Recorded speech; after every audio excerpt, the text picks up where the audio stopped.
जय शक्ति।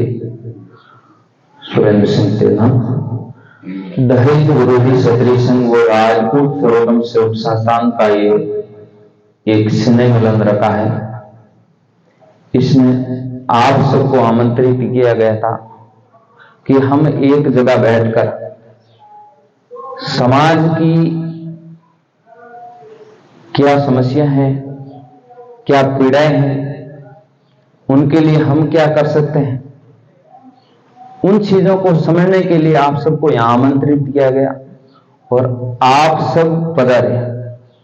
हमारा उद्देश्य यहाँ ऐसा नहीं था कि यहां बहुत बड़ी भीड़ करें, इसलिए हमें कोई बड़ी व्यवस्था नहीं की। लोग आए, अपनी भावनाओं से आए, समझने का प्रयास करें कि मेरी यहां क्या भूमिका है, मैं समाज के लिए क्या कर सकता हूं। इसलिए हम लोगों ने इस जो क्षत्रिय संघ का हमेशा कार्यक्रम होता है तो इसी तरीके से होता है, परंतु हमारा दहेज विरोधी और राजपूत सर्वोत्तम सेवक संस्थान के जो कार्यक्रम होते हैं वो बड़े आयोजन होते हैं, बड़े टेंट लगते हैं। इस बार हमने थोड़ा इसमें परिवर्तन करने का प्रयास किया कि अब की बार कोई विशेष मंच का आयोजन न हो और हम सब बैठकर अपने अपने विचार रखें कि हम क्या समाज में परिवर्तन देखना चाहते हैं, हमारे हिसाब से समाज कैसा होना चाहिए, किस तरीके का परिवर्तन होना चाहिए, उसमें हमें विचार करने की आवश्यकता है। तो मुझे जिम्मेदारी मिली कि संगठन के उद्देश्य क्या है, हम क्या चाहते हैं, हमारे संस्थापक महोदय जिन्होंने इस संगठन का निर्माण किया है वो क्या चाहते हैं, उसके बारे में आपको बताना चाहता हूं। दहेज विरोधी क्षत्रिय संघ समाज की एक बहुत बड़ी पीड़ा है, उस पीड़ा को मध्य नजर रखते हुए उस संगठन का निर्माण हुआ है। नाम दहेज विरोधी एक नाम मात्र है, मेन उद्देश्य हमारा दहेज का विरोध करना नहीं है, दहेज को डाइवर्ट करने का प्रयास है।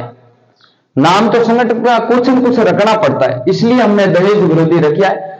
दहेज विरोधी की जो समस्याएं हैं या उनके उद्देश्य की एक बहुत बड़ी लिस्ट है। जरूरी नहीं है कि आप दहेज के विरोधी है तो भी संगठन के सहयोगी बने। हो सकता है आप दहेज के पक्षधर हो सकता है आप नशे के विरोधी हो सकता है आप नशे के पक्षधर हो, तो कोई और कुरीति के विरोधी हो। मतलब प्रत्येक व्यक्ति कुछ न कुछ किसी भी कुरीति का, कुरिवाज का विरोधी होता है। वो चाहते हैं कि यदि मैं शराब पीता हूं तो मैं चाहता हूं अफीम बंद होना चाहिए, यदि मैं अफीम लेता हूं तो मैं ये चाहता हूं शराब बंद होना चाहिए। तो सबके ऐसे विचार होते हैं। तो इसी तरीके से दहेज विरोधी क्षत्रिय संघ ये चाह रहा है समाज की जितनी भी कुरिवाज है, जो रीतियां थी, हमारे पूर्वजों ने बहुत ही साधारण तरीके से रीतियां रिवाज निभाए हैं, पर हम लोगों ने इस सोशल मीडिया के जमाने से इंस्टाग्राम, फेसबुक या जो व्हाट्सएप के स्टेटस देख कर और उनको जीवन जो फेसबुक दिख रहा है, जो सोशल मीडिया पर दिख रहा है, उसी को भी हमने जीवन समझ लिया और जीवन का आधार हमने उस विषय को समझ लिया और उनको ही हमने रीतियां बना दी।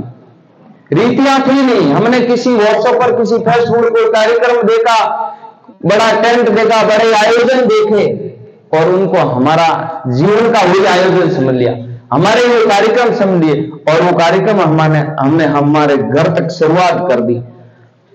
तो उन कुरीतियों को खत्म करने का उद्देश्य है दहेज विरोधी का।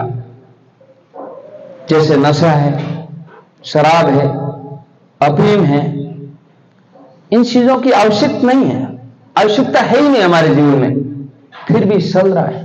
यदि कोई व्यक्ति प्रयास करे बंद करने का तो बहुत बड़ी संख्या परसेंटेज लेवल देखें तो मतलब उनकी भावनाएं तो ये चल रही है कि ये सब चीजें गलत है, परंतु यदि सहयोग के तौर पर देखें तो हमारा परसेंटेज बिल्कुल कम हो जाता है। मतलब चाहते समय बंद होना चाहिए, पर सहयोगी के रूप में हमारे साथ 10% लोग खड़े होते हैं। तो ऐसी क्या मजबूरी है कि हम चाहते हुए भी ये चीजें बंद नहीं हो रही? ये तो कभी की बंद हो जानी चाहिए थी, पर अभी भी हम यदि सामाजिक चिंतन पर चर्चा करते हैं तो घंटों समय बीत जाता है शराब और इस अफीम के बंद करने पर, और पिछले कितने सालों से इसी एक विषय पर हम चर्चा कर रहे हैं। हमें बहुत लंबी दूरी तक चलना है। हमारे संगठन का उद्देश्य केवल शराब और अफीम बंद करने का नहीं है, सोना हमें कमजोर करना है। हम ये भी चाहते हैं कि बंद हो। वर्तमान समय में ये कुरीतियों के रूप में जो पोशाक है, 1000, 1500, 2000 का जो सूट खरीदते थे, आज 50,000 की पोशाक। नॉर्मल से नॉर्मल परिवार को आज 35,000 की 3-3, 4-4, 5-5 पोशाकें लेनी पड़ती। मतलब एक बच्ची की शादी में हमसे 1.5 से 2 लाख की तो हमें पोशाक पर हमारा बजट बैठता है। क्या ये विषय सोचने का नहीं है? शराब में तो हमारी पूरी की पूरी जमीनें बिकने की पूरी प्लानिंग। नहीं, शराब नहीं, इस सोने से कितने भी पैसे कमा लो, सोने का इतना बड़ा बजट है कि चाहे आप लाख रुपए महीने कमा रहे हो या 20,000 कमा रहे हो, सोना हमें नहीं छोड़ेगा। तो हम ये भी चाह रहे हैं कि सोना या तो कम हो या बंद हो, या उसको आर्टिफिशियल चांदी का करवा के उसको गोल्ड को पॉलिश करवा दें। तो सोना तो नहीं है, पर सोने से कम भी नहीं है। हम कर्ज मुक्त रहेंगे।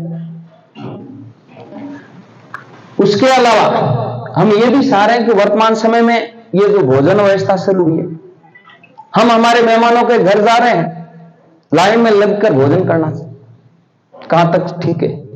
एक समय था हमारे पूर्वज खातिरदारी कर देते, आराम से बाजूट पर बैठकर भोजन करवाते थे। आज हम इतने कमजोर हो गए, हमारे घर में आए हुए अतिथियों को लाइन में लगकर अपनी थाली स्वयं लेकर भोजन करना पड़ता है। ये क्या हमारी कमजोरी नहीं है? यदि हम इस कमजोरी को हम मान रहे हैं तो इस कमजोरी को हम ठीक नहीं कर सकते। यदि ठीक कर सकते हैं तो कैसे कर सकते हैं? ये हम सबको विचार करना है। ये मतलब भाषण वाली नहीं है, सबको विचार करना होगा इन विषयों पर। हर कुरीति पर विराम कैसे लग सकता है, ऐसे दहेज विरोधी सती संघ के प्रयास है।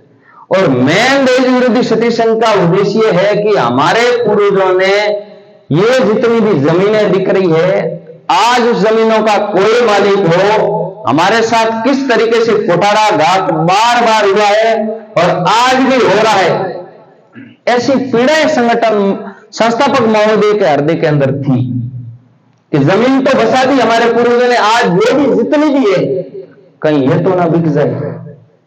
हम उनका रोना रो रहे हैं कि हमारे जमीनें छीन ली, वो छीन लिया, वो छीन लिया।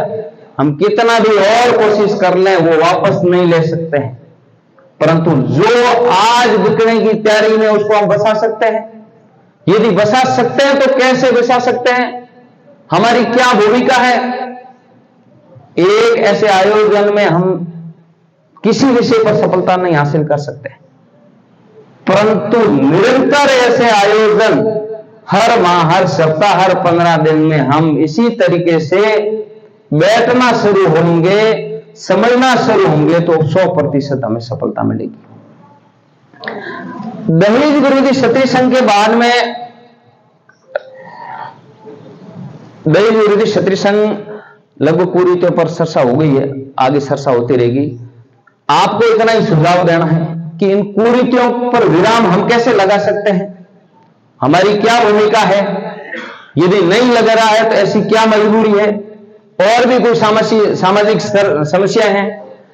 दहेज विरोधी सती संघ ये सारा है कि जो हमारा जो पैसा खर्च हो रहा है, कितने भी पैसे कमाए फिर भी हम कर्जदार बने जा रहे हैं। हमारी जेब में पैसे नहीं भरे, पैसे नहीं बच रहे, और पैसे नहीं बचने की वजह से कुरीतियां हम खत्म नहीं कर पा रहे, और पैसे बच नहीं रहे, और पैसे नहीं बचने की वजह से हम हमारे व्यापार में बिल्कुल जीरो है। ठीक है, 1-2% कोई व्यापारी बन जाता है, अलग चीज है, परंतु व्यापार में हमारा शून्य रहना रिजल्ट कुरीतियां, पैसा कुरीतियां। ऐसा नहीं कि हम कमा नहीं रहे, हम 1 नहीं, 2 नहीं, 3-3 पीढ़ी से हम पैसे कमा रहे हैं, वो भी सरकारी नौकरियों। 3-3 पीढ़ी होगी हमारे घर में सरकारी नौकरी, जमीनें हमारे पास में, हर तरह की व्यवस्था हमारे पास में, फिर भी हम कमजोर हैं। तो उन कमजोरी को खत्म करने के लिए हमें कुरीतियों को खत्म करके हमें व्यापार में बढ़ना होगा। और हमारा मेन उद्देश्य है कि शिक्षा और शिक्षा के माध्यम से सक्षम कुरीतियों पर थोड़ा विराम आ जाए तो हम शिक्षा के लिए कुछ बेहतरीन कदम रखें। चाहे गरीब से गरीब परिवार अपने बस से को एक आरएस अधिकारी, एक बहुत बड़ा व्यापारी बनाने का सपना देख सकता है। वर्तमान में परिस्थिति यह है कि जो गरीब घर के अंदर बच्चा जन्मता है, वो बच्चा और पिता कभी सपने भी नहीं सोच सकता है कि मेरा बच्चा कोई बड़ा व्यापारी बन सकता है, मेरा बच्चा कोई उच्च शिक्षा हासिल करके कोई अधिकारी बन सकता है, वो सोच नहीं सकता है। हालांकि उनके मन में ये भाव तो होता है कि मैं भी मेरे बच्चे को बड़ा बनाऊं, परंतु उनकी आसपास की मजबूरियां उन्हें सारे विचारों का हवन कर देती है। धन्यवाद।